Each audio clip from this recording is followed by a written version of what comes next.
Yeah, you read the thumbnail and or title correctly. I'm going to take a look at the ASUS RTX 4070. This is a weird one. So this was actually sent over by Newegg, or Newegg ASUS promotion something, for review, full disclosure. But I was like, did you see my review of the reference 4070? And they said, yeah, we think that we did a better job. We took your advice of, hey, maybe don't spend so much on the packaging and put it into the card. Let's see how it holds up.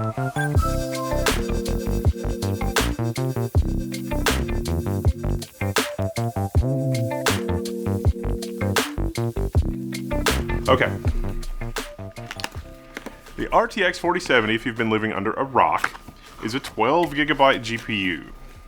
The elephant in the room, of course, is pricing. We'll come back to that. But this is the ASUS TUF gaming version. Now, ASUS has certain delineations of GPU tier, with Strix being their upper tier and the TUF gaming being the, well, I would kind of like Strix features, but I kind of don't want to pay the Strix price. And the TUF gaming is an ASUS version of a premium card without necessarily having the Strix price point. Now, there is an OC version of this card. This is the non-OC version, which sticks pretty close to MSRP, but that doesn't mean we can't overclock it, and oh boy, we will. Would you look at that? There's a GPU in the GPU box. I never would have guessed. I ordered a screwdriver. Also in the box is a handy GPU stand, which, as has been the case in the past, doubles as a screwdriver / ruler. There's a tiny Phillips screwdriver in there. Neat. It's my GPU support peg. We also have a single TUF gaming Velcro strap. As is the case with all things ASUS, there's a lot of peeling to do. There are many layers to this onion. Alright, in terms of fit and finish, I like what I see. Looks like we're working with 6 heat pipes on this cooler that sort of wrap around the cold plate that's connected to our actual GPU. And it looks like we've got some thermal pads between the VRM componentry and the rest of the card. Although, you know, the total board power in this card is only supposed to be on the order of about 200 watts, give or take. And we get this single 8-pin power connector. Now, spoiler alert, I've already had this in testing. The card itself, even with the OC, well, okay, with the OC, you can get it to draw north of 250 watts. But at most, it draws about 55, 60 watts through your motherboard, which is actually pretty good if you're upgrading an OEM system. So this is a particularly good choice because it only requires the one 8-pin, which in a lot of aftermarket like Dell or HP workstations that kind of come with a little bit of an anemic workstation, if you're looking to get a gaming machine on the cheap, having the single 8-pin is a little bit of an advantage, especially even over, you know, the Founders Edition version of the card, because it comes with a little pigtail thing. The pigtail thing has 2 8-pin connectors. This is only one, so it's a nice touch. We've also got flow-through cooling. So it's going to pull air in from the bottom and it's going to exhaust air out the top, which is kind of similar to the NVIDIA reference design, and that's how the reference design does as well as it does in terms of cooling. We also have a switch on the card, which is for performance mode or quiet mode. I'm sliding that over to performance mode. For the outputs, we have 3 DisplayPort and 1 HDMI, as you'd expect. No DisplayPort 2.1, still everything 1.4 with HDMI 2.1, but still that's enough to do 4K 120 Hz. Maybe more with display stream compression, 4K 144 Hz with DSC. Other than that, the design of the card is actually such that there's a lot of anti-sag engineering here, in that the I/O shield is separately attached from the PCB, and the metal backplate, which is pretty impressive to see a metal backplate on a card at this price point. I mean, we'll talk more about the pricing in a minute, but with the premium you're paying, I should say, is probably the better way to say that. And it's mechanically attached to the shroud, and then the shroud provides mechanical support throughout the length of the PCB, and then it's connected back here, which effectively works as an anti-sag system. You've also got enough of a margin here on the corner of the card that your stand is going to work really well. Just be careful not to wedge this in a fan. Too often I've opened up a machine and there's been something like this jammed in one of the fans and it can't spin. And the ASUS software doesn't warn you when that's happening, which is weird. That seems like that'd be an easy low-hanging fruit feature. But I haven't run across GPU software yet that does that. So, interesting. I did test it. It is a longer GPU, which may give you some case considerations, but we're going to have to try it in a machine. Oh, would you look at that? I've got a machine. This is the setup that I love to use to test to see if something is going to fit a GPU. This is a Fractal Define Mini, and it's got a micro ATX motherboard in it from MSI. It's an AM5 setup, and we're rocking front-mounted AIO cooling, which puts even a little bit more pressure on the length of our GPU. Will it fit?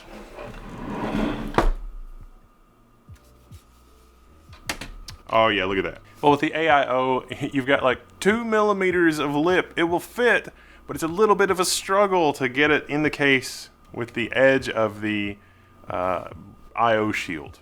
It'll fit, you just gotta be patient. Now, our little standoff peg also has a handy magnet in the bottom of it, which is useful because in this case, see what I did there? You're gonna have to have the mounting peg in the actual very bottom of the case because the GPU is so close to the bottom shroud here. Anytime you're building in a smaller form factor like this, it's always gonna present little challenges, not just getting the card in, but you can see because this is a 3.5 slot card, this has got a lot more breathing challenges in this micro ATX configuration than the reference version of the card, which is strictly a 2 slot card. So this is a whole slot and a half bigger. It's the price you pay for overclockability. In case you didn't notice in this build, it's sort of understated as far as RGB goes. We're not using any of the Fractal RGB headers. There's virtually nothing in the system that's really truly RGB.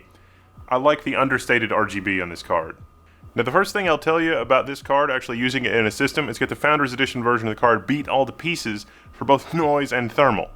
I mean, it makes sense because GPU cooling, it's got all those heat pipes and it's an extra slot bigger. I would be disappointed if it was not head and shoulders better, but it's even more than head and shoulders better. So that's actually pretty good ASUS engineering. No faults here. They did a good job. Let's boot off the network and get our operating system set up. Another bit of ASUS special sauce is GPU Tweak 3. Now, while there is other software you could use to, do an overclock scan and do all of your stuff, ASUS GPU Tweak 3 makes it pretty easy on ASUS cards like our TUF 470.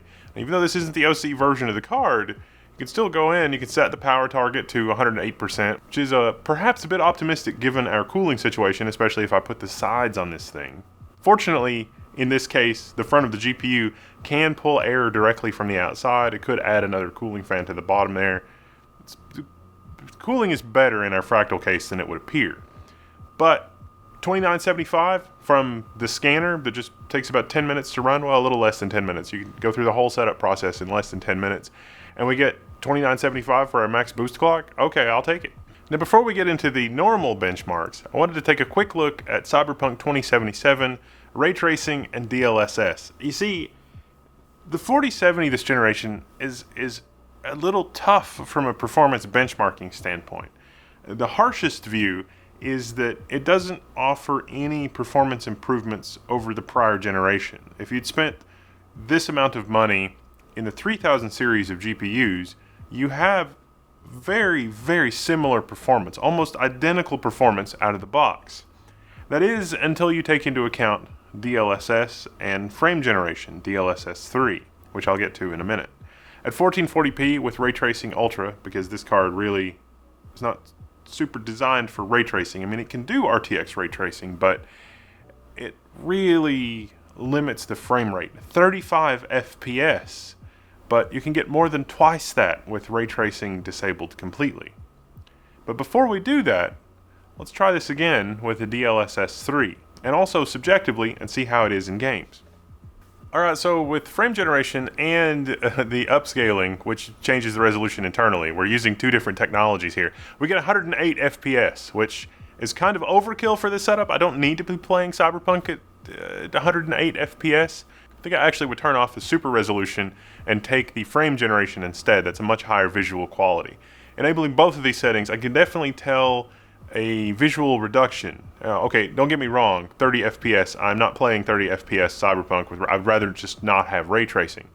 But I have to admit, this actually is a pretty good gameplay experience in a game like Cyberpunk, where, you're playing the game, at least in some part, for the eye candy. I get it. It makes sense. Subjectively playing the game, I'm kind of surprised. I've spent a lot of time playing with DLSS 3, and I really can't tell much of a difference versus frames that are natively rendered in-game.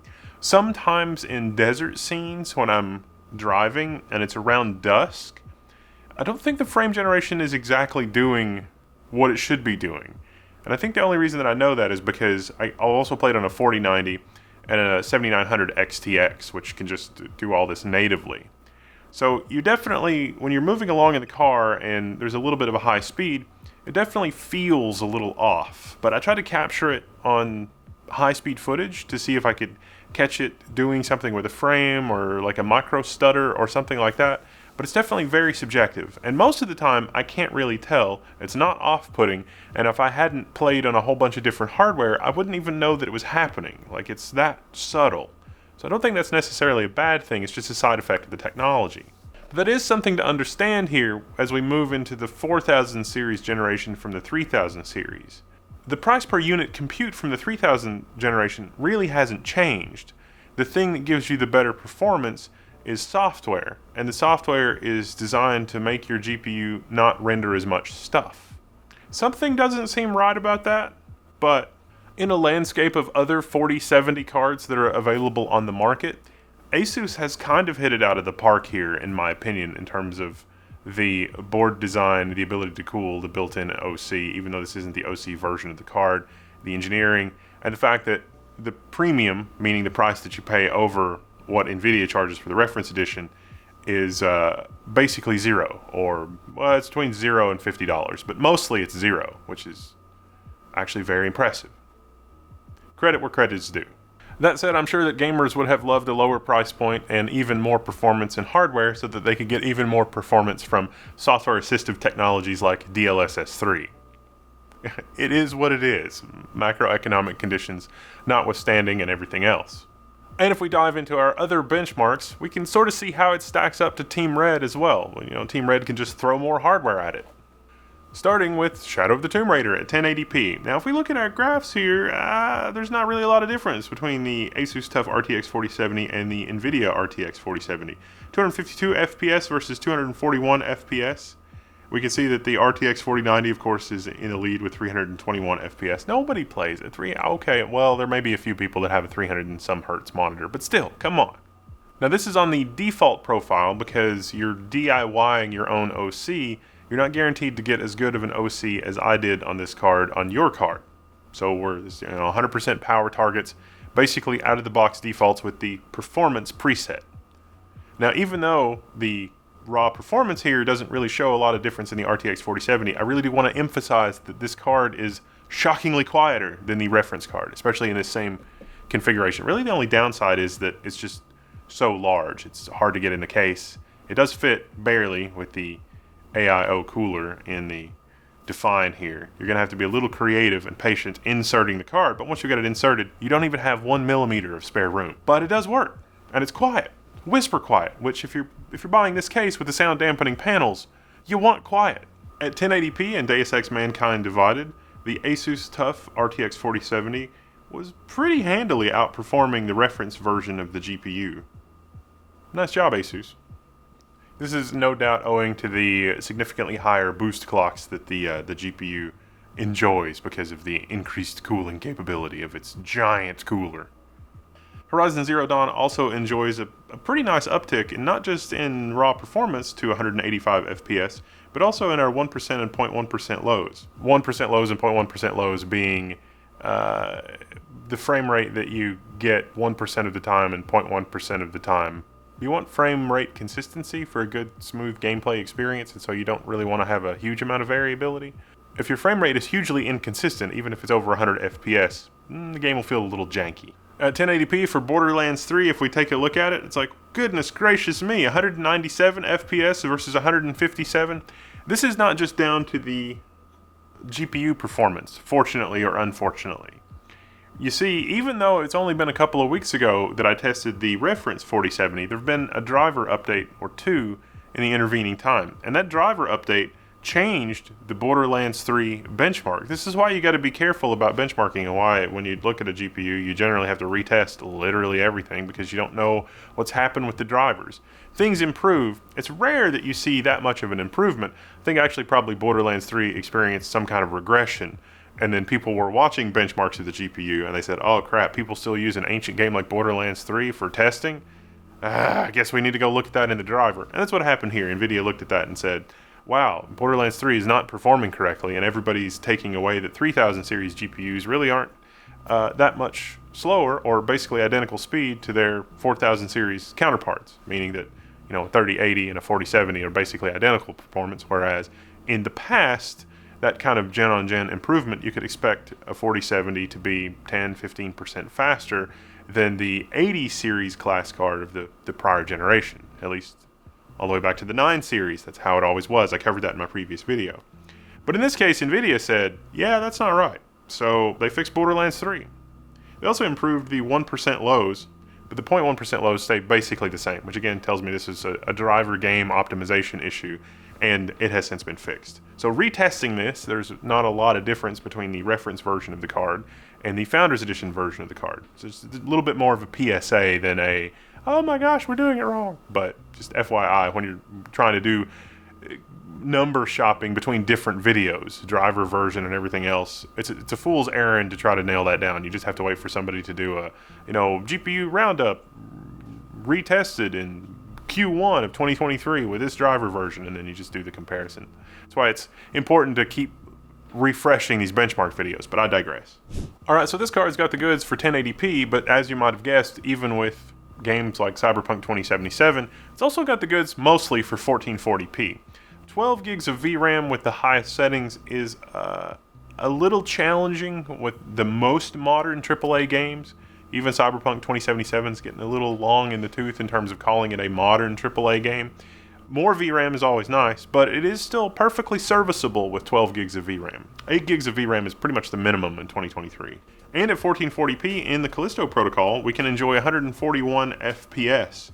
The 1% lows and the 0.1% lows are not significantly improved over the reference version of the card, but the overall performance in Callisto protocol at 1440p is pretty well improved. Now, whether that's a driver or a combination of driver and the measurably higher boost clocks of the 4070, couldn't say, didn't think it was worth the time to really try to unpack that, but this is the kind of performance you should expect if you buy this card and you're playing the Callisto protocol.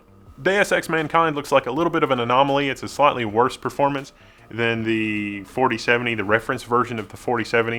I'm going to chalk that up to just variability in Deus Ex Mankind Divided. Similarly, Shadow of the Tomb Raider at 1440p, nearly identical performance versus the reference 4070. Slightly better, okay. Horizon Zero Dawn is better performance, a little bit better, at 185 FPS, and our 1% and our 0.1% lows are also improved. So there you have it. The 4070, not Ti, is a perfectly capable gaming card for 1080p and 1440p. And if you're willing to rely on technologies like DLSS 3, it can be a pretty big bang for the buck if you're just looking at FPS to dollars. You give up a little bit in terms of image fidelity and image quality. You give up a little bit in terms of maybe some temporal artifacts, but unless you've played on more expensive rigs, DLSS 3 is mature enough, you're probably not going to notice those little rough edges. And if you notice, chances are NVIDIA notices, and they're going to fix that in software. The reality from NVIDIA's side is they have to get more out of their gaming silicon than they have in years gone by, because that same silicon can be sold for not GPU mining and cryptocurrency now, but AI and inferencing and business use cases, which is in shareholders' best interest. I mean, the margins will be there. And that's part of, I think, what has driven up GPU prices in general, macroeconomic conditions notwithstanding. So if you're shopping for a graphics card, by all means, use your brain, think about what it is you're trying to do, and think about the technologies that you want. I mean, DLSS 3 with frame generation is an exclusive technology to NVIDIA, but that doesn't necessarily mean you can't get comparable performance with hardware from competitors. And what competition there is in the market, I think, is keeping the prices where they are. NVIDIA is certainly charging a premium in this market, but they have unique technologies as well. So it's just a question of what you as a gamer want. I'm Wendell, this is Level 1. This has been a quick look at the GeForce RTX 4070 sent over by Newegg, I think on behalf of ASUS. Hey, it's a bit of a first for us, but what are you going to do? I'm Wendell, this is Level 1. I'm signing out. You can find me in the Level 1 forum.